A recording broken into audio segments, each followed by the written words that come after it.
Olha, vimos no artigo 217, o artigo anterior, vimos que para o regulamento de imposto de renda, no que diz respeito à base de cálculo do imposto de renda, a base de cálculo é trimestral como regra.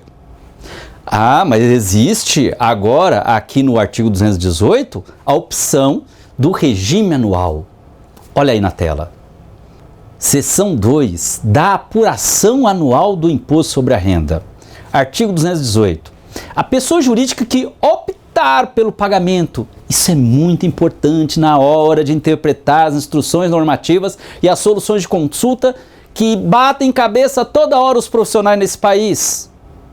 Não você mais, que são assinantes da Saberplay, e aqui nós não lemos leis, nós aprofundamos as análises, vamos ao pré-sal da norma, para que você tenha segurança, para que você pague corretamente, para que você apure corretamente o imposto de renda.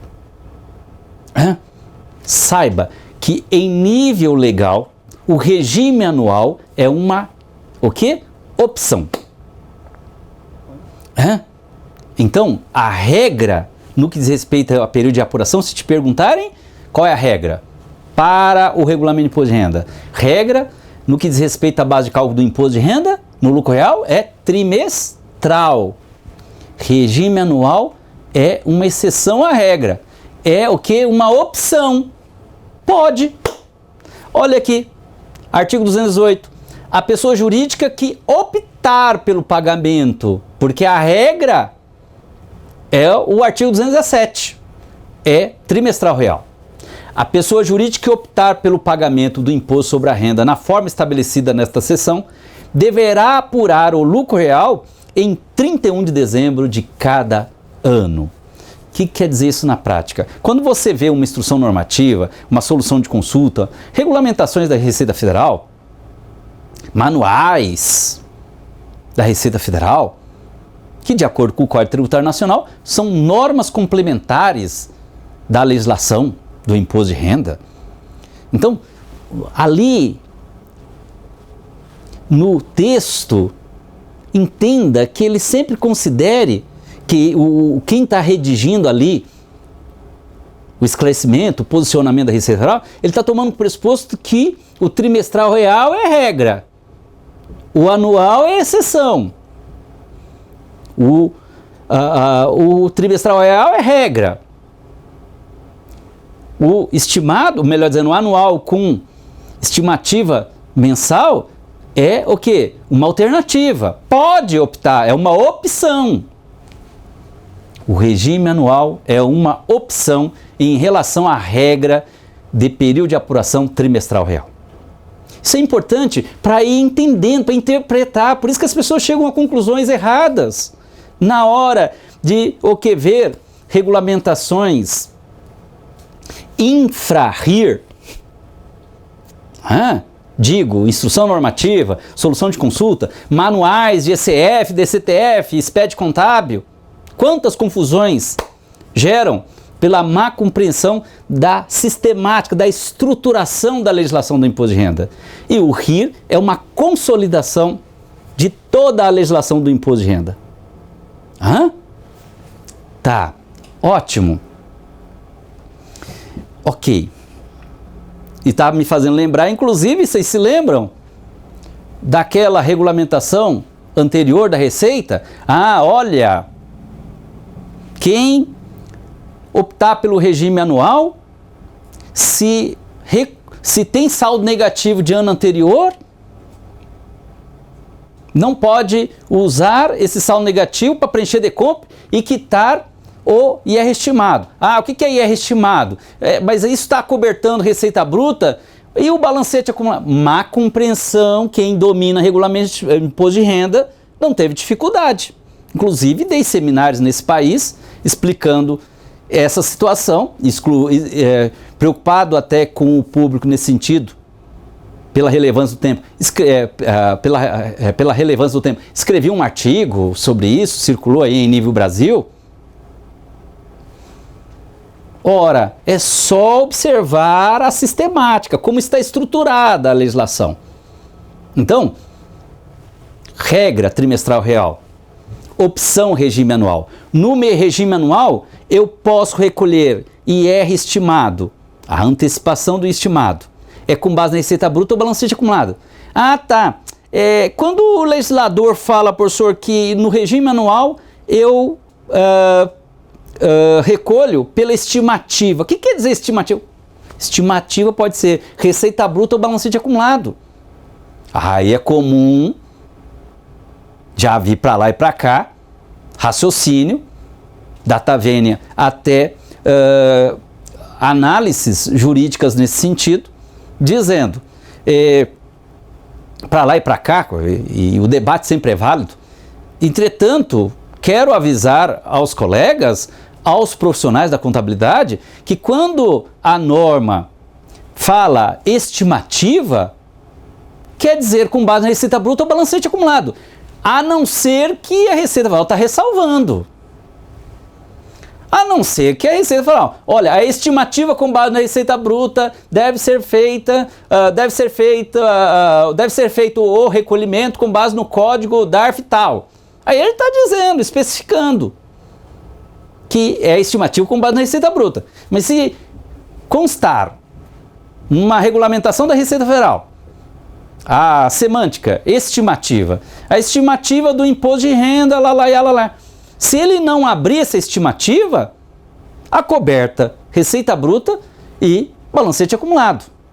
Então, cuidado na hora de interpretar. Estimativa não quer dizer receita bruta. Isso gerou grande debate aí anterior. E você sabe, com normas concernentes à vedação de compensação em decomp, de saldo negativo, que os DARFs de estimado têm que necessariamente serem recolhidos. Tá. Então, por favor, vocês tenham bem presente que quando estamos falando de período de apuração, qual é a regra do regulamento de imposto de renda como período de apuração? Como começa o capítulo de período de apuração do RIR, olha na tela, é o quê? Período de apuração começa o quê?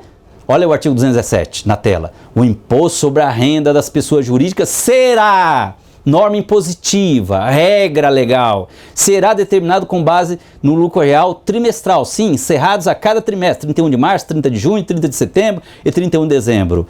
Ah, então são períodos, olha aí na tela, isolados um do outro, como vimos já, quando analisamos o artigo 217. Aí, na ordem, seção 2, da apuração anual do imposto sobre a renda, seção 2 do capítulo período de apuração. Aí ele fala, o artigo 218, estabelece, a pessoa jurídica que optar, aí estamos falando de uma opção, regime anual. E no regime anual, eu posso, recolher o quê? A estimativa com base na receita bruta ou com base no balancete acumulado. O vocábulo estimativa quer dizer antecipação mensal de imposto de renda. Guardem, estimativa quer dizer antecipação mensal do imposto de renda. Não é isso? Tá bom, ótimo. Antecipação mensal do imposto de renda quer dizer estimativa, que pode ser com base na receita bruta ou com base no balancete acumulado. Leia o contexto lá da manifestação da Receita Federal. Quando ele fala de estimativa, claro que olha o contexto. Interpretar não é texto, é contexto.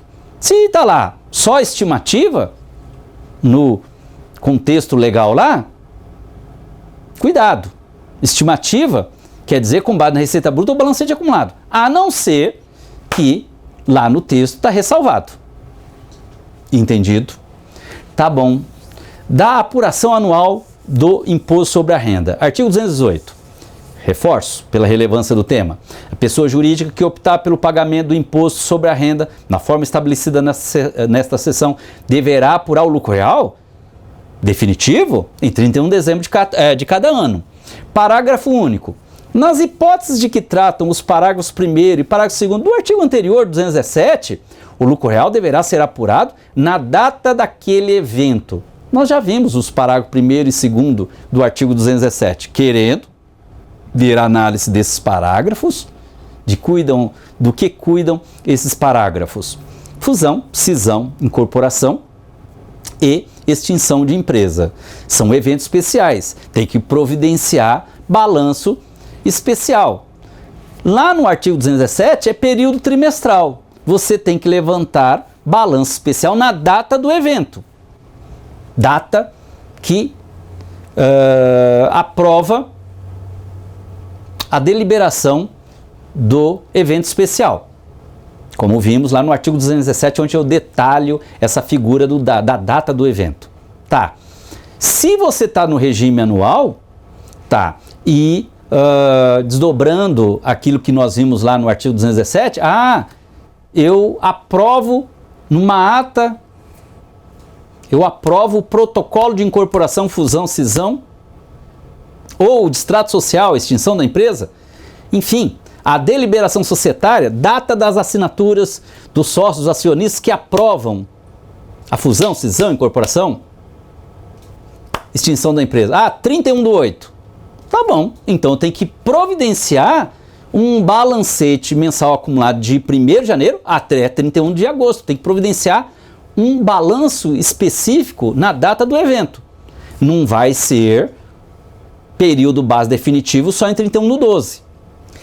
Então eu antecipo o período base definitivo no regime anual. Não será em 31/12, será na data do evento. É uma situação especial. Fusão, cisão, incorporação e extinção é o quê? Período base definitivo na data do evento. Sim, porque se trata de uma situação especial. Então, no regime anual, o período base definitivo se encerra no término do ano calendário, do ano civil, 31/12. Entretanto, se estamos diante de uma situação especial, fusão, cisão, incorporação, extinção de empresa, de que tratam os parágrafos 1º e 2º do artigo 217, onde lá detalho, analiso com profundidade esses parágrafos pela relevância do tema, é uma situação especial, tem que providenciar um balanço específico na data do evento, é 31/8? Tá bom. Balanço específico, balancete mensal acumulado de janeiro a agosto, e ele não é um balancete mensal acumulado tão somente. Ele é um término de período base. É um período base definitivo em 31 de agosto. Por quê? Claro, é um evento especial, não pode aguardar 31/8. Melhor dizendo, 31/12.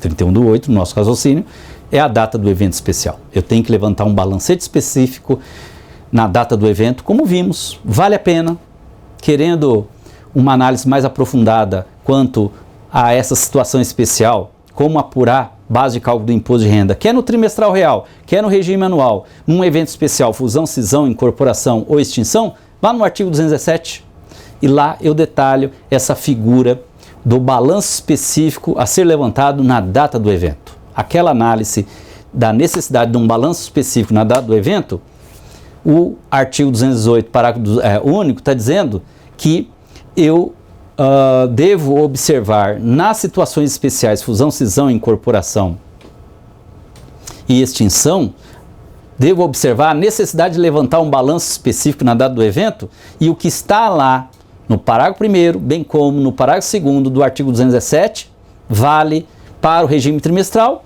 vale para o regime anual, no que diz respeito ao balanço específico a ser levantado na data do evento para apurar o lucro real especial, na situação especial, lá na ECF.